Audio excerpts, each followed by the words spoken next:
اهلا ومرحبا بيكم في حلقه جديده من قناتنا محب عصافير الزينه. اول حاجه ببدا بيها بشكر الناس اللي بتتابعنا على القناه، بتشوف الفيديوهات اول باول، بتدعمنا، بتتفاعل معانا في الفيديوهات وبتعلق، ويعني بتتفاعل معانا حلو جدا. انا بشكر الناس دي، وبجد مبسوط ان الفيديوهات اللي احنا بنقدمها بتفيدهم وبتخليهم يقدروا يحلوا مشاكل مع العصافير وبيتغلبوا عليها. وفي ناس بتعالج عصافيرها وبيكلموني بيرجعولي بيقولوا لي شكرا، يعني استفدنا من الفيديوهات وكده.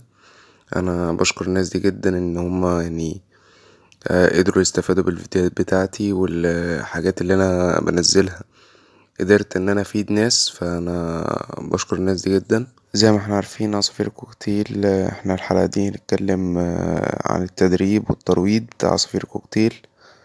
ازاي نخلي العصفور يتدرب، نقدر يقف على الايد، يطير ويقف على الكتف، ما يعضش، يبقى هادي.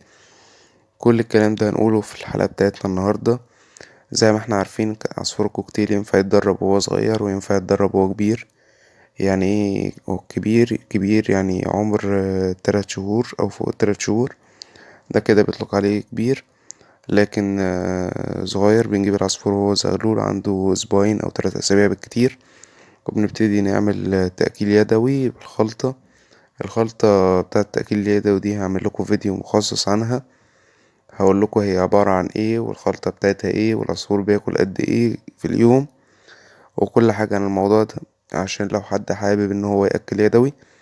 التأكيل اليدوي بيفيد ان العصفور بيبقى طالع خلاص، انت كده أكلته كده، يعني هو حس ان انت بابا، فخلاص يعني هو كده مش هيبقى شرس معاه خالص في التعامل، مش هيبقى فيه عض، فهيبقى أليف بالنسبة لك، ودي حاجة حلوة جدا تبقى معاك، يعني يبقى العصفور أليف.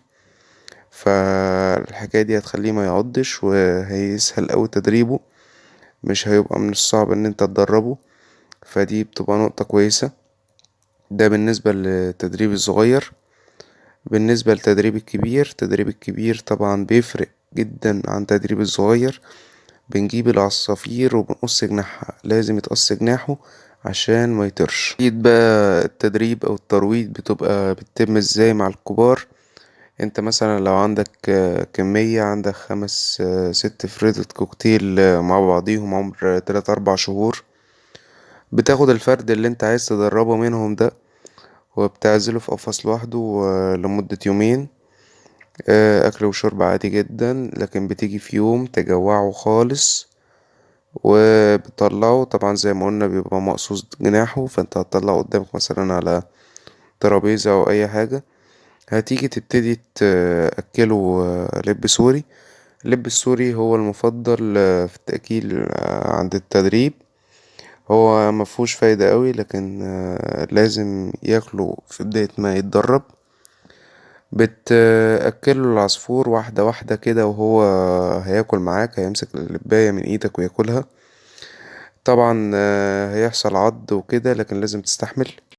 لكن موضوع العض ده مش هيستمر كتير، يا دوب يعني العصفور مرة أو 2 أو 3 يعني هيعرف خلاص إن أنت خلاص أنت اللي بتأكله، فبالتالي مش هيعضك تاني، عشان خلاص أنت بالنسبة له أنت اللي بتأكله، فيعني مش هيأذيك عشان أنت اللي بتأكله.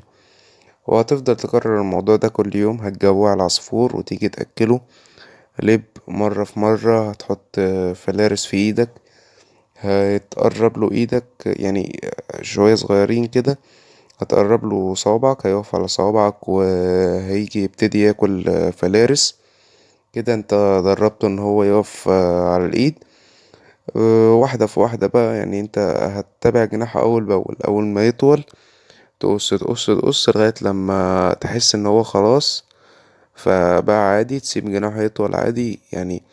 وتدربه قبل ما تبتدي تأكل كل مرة، تيجي مثلا قبل ما تبتدي تأكل تعمل صوت صفارة معينة.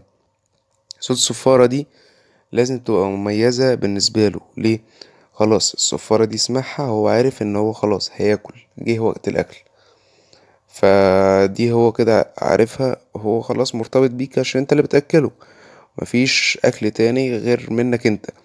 فهتيجي مثلا هو خلاص جناحه يعني تمام وبيطير عادي، واقف مثلا بعيد في حتة يعني فيها فرع شجر او حاجة انت حاطه، هتيجي تصفر العلامة دي اللي هي الصفارة بتاعتك دي، هتلاقي العصفور جه على ايدك على طول، اللي هو ايه مستني ياكل او وقف على كتفك. فده انت كده يبقى دربت العصفور كويس.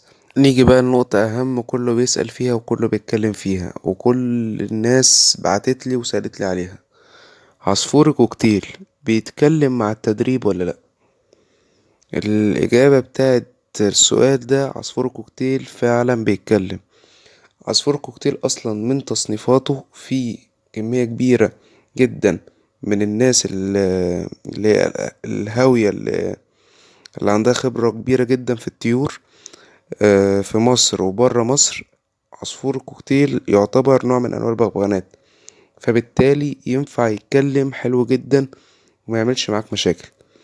فعصفور كوكتيل بيتكلم، لكن مع التدريب محتاج مجهود كبير جدا معاك، يعني مش هيبقى زي المكاو يتكلم معاك على طول طبعا، يعني محتاج تدريب جامد. يعني عندنا مثلا الفنان احمد مكي خلى العصفور الاسترالي يتكلم، فبالتالي مش هتبقى اصعب من ان انت تخلي كوكتيل يتكلم. الفكرة واصلة لناس كتير. يعني الكوكتيل سهل في التدريب كلام، يعني ممكن انت تيجي ايه كل يوم تيجي قصاده وتقول الكلمة اللي انت عايزه تكررها، يعني العدد اللي انت تقدر عليه، يعني تقدر تقولها 200 مرة 300 مرة 1000 مرة قصاده. يعني يبقى قصادك في القفص كده العصفور، وتقول عايز مثلا يقول الله الله الله الله الله قصاد العصفور، فهو بالتالي يعني ممكن ينطق الكلمة دي. ده كده كل حاجة احنا قلناها لحضراتكم عن التدريب. نصيحة للي عايز يدرب عصافير، نصيحة شخصية: تدريب حلو جدا وجميل قوي معاك، بحيث ان انت لو مدرب عصافير ينفع لو عايز تبيع بسعر اعلى، وفي نفس الوقت يعني ان انت تربي عصفور وتدربه، دي حاجة يعني حاجة جميلة جدا. يعني انت معاك عصفورك مدربه يقف على كتفك يقف على ايدك، يعني انت يعتبر كده معاك عصفور بقيمة بغبغان في البيت.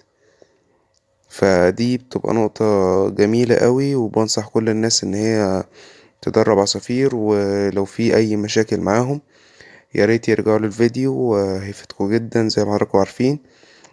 وبكده نكون احنا كلمنا حضراتكم في الفيديو ده عن تدريب العصافير الكبير والصغير، واي حاجة زي ما قلنا لحضراتكم ارجعوا للفيديو وهيفيدكم. احنا المرات الجاية هننزل لكم خريطة التمليح وفيديو تصويري عن تدريب عصفور كوكتيل مدربينه هنا في قناتنا محب عصافير الزينة. هتشوفوا ازاي بيقف على الايد، ازاي بيناديله بيقف على الكتف، ازاي بياكل عادي على الايد، وكل الحاجات ديت اللي احنا اتكلمنا عنها. لو عجبكم الفيديو ما تبخلوش علينا بلايك وشير، ولو مش مشترك في القناة اشترك في القناة وفعل زر الجرس عشان يوصلك كل الحاجات الجديدة. ونشوفكم في حلقة جديدة من قناتنا محب عصافير الزينة.